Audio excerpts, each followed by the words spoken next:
how many people do you believe have used email?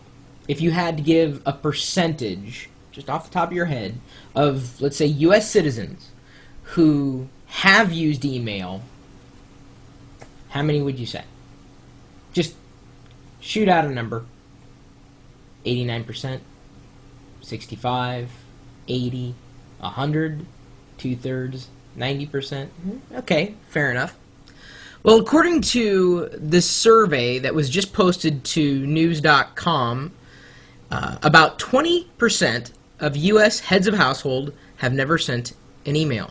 And about 20 million households, 18%, are without internet access. 30% have never used a computer to create documents. And I just wonder why email and internet access isn't considered almost like a public utility of sorts. I mean, think about it. We have access to the public library, and yes, there's computers there. We have the ability to grab, broadcast signals over the air, whether it's television or radio. We have electricity that we pay for. We have water that we pay for. Other services that we pay for, I guess, but no internet access. Just seems like it would be a detriment to any household. And I think if we look at technology as an enabler rather than as a cost, we may be able to get further ahead faster as a society. And that's usually what I suggest to people when they ask me about broadband options. Maybe they haven't been online before. Maybe they are still on dial-up. A lot of people are still there. But I always recommend that they get online to save money. Imagine, saving 50% of your monthly bills. Now, I'm not saying that that's possible, but certainly when you start buying things online, you're no longer confined to local store shelves or just the selection of what's around you. The internet just kind of opens up any possibility for commerce. Not to mention the research, the time savings that you might get. Whether you're using free services online or you're just using the internet to communicate in general. It all boils down to a cost. So I look at text messaging on my iPhone in much the same way. I think, well, yeah, I could just pick up the phone and call someone, but then what if you get caught in voicemails? Like, you just want to send them a short message, you don't want to go to email, they have their phone, they're going to check it. Well, to me then, it's a matter of convenience to be able to send a text off to somebody, especially if I'm only sending 1 or 2 words, like, be there in 5 minutes. I mean, I don't need to call them up, blah, blah, blah, blah, blah. If they know, and if I know that they use text messaging. So I look at paying for that service, unlimited service, as, I guess, a cost of convenience, but it's also a cost of communication. And the less communication options that I have, the more I feel like I'm just not connected. I know that sounds a little recursive, but if you don't embrace a new way of communicating because you can't, that's one thing. But if you don't embrace it because you won't, that's another thing. And technology is becoming increasingly pervasive.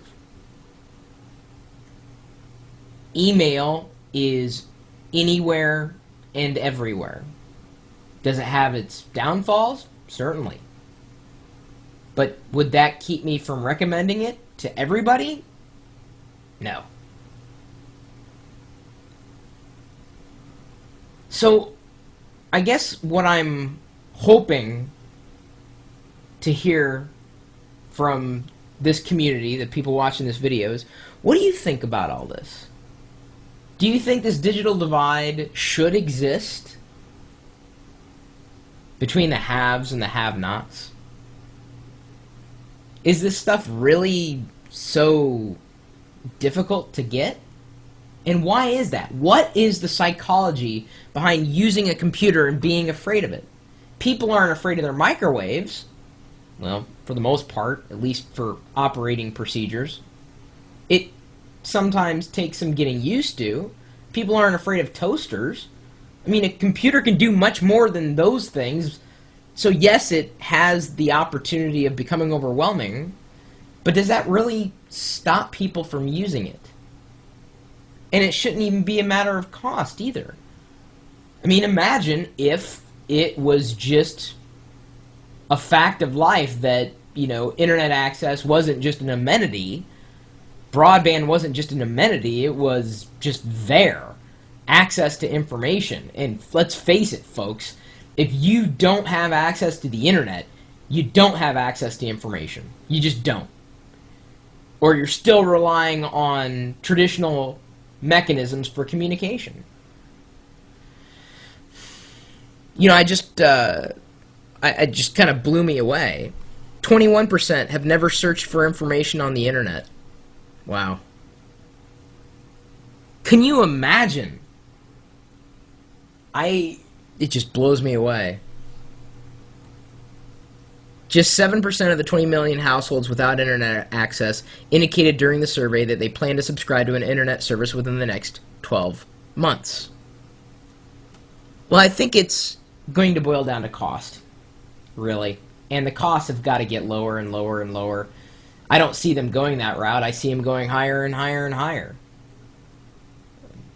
I don't know. So what are your thoughts on all this? Obviously, you're connected in some way. Unless you're watching this video on someone else's screen and you refuse to touch a computer. Or maybe you're, you know, just passive. I can't imagine my life without the internet. And I can't imagine anybody else's life if they have the ability to get access to it without it. And over the next few years, the way most people will experience the internet will be on devices like these. Not so much these. Think about it. My email address is chris@Pirillo.com. Curious as to your thoughts of this digital divide. What do you think about these statistics? And I realize that, you know, surveys are only so accurate, but I don't know. I'm guessing you probably have people somewhere in your circle, not online, but offline, that just aren't online. Anyway, let me know what you think. Now, if you are interested in talking about these deeper types of tech conversations, we're usually bantering throughout the day and often the night in our chat room, which I left unmoderated for this particular video.